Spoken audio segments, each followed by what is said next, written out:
A new push this morning to make credit cards smarter and safer. The National Retail Federation is urging Congress to act after the cyber attacks against millions of shoppers at Target and other stores. The group wants the nation to adopt PIN and chip technology.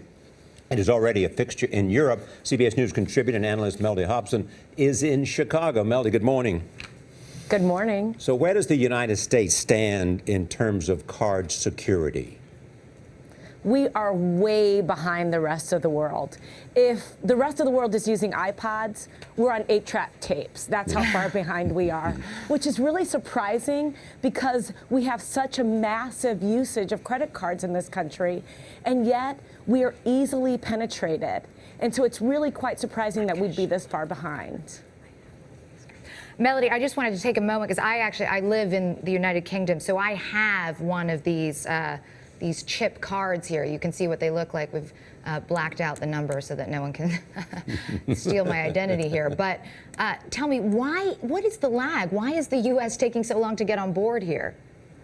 The big issue is cost.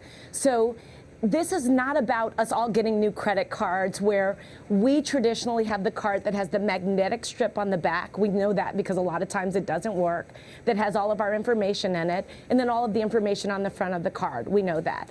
The chip and PIN, the thing that's really great about it, the information is embedded in the chip, and then for the transaction to go through, you have to put in a PIN code, just like we're used to with an ATM. So it's a belt and suspenders approach. But the issue is the point of sale.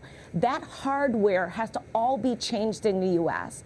And because we have such a massive network, the estimated cost is about $8 billion. And that's why this has been so slow to happen. So what would have to happen for them to have the incentive to change?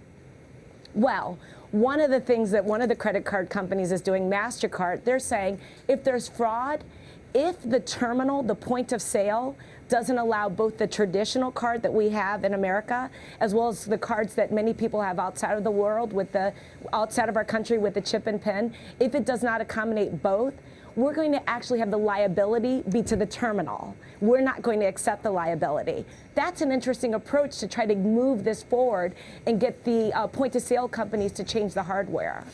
Melody Hobson, thank you so much.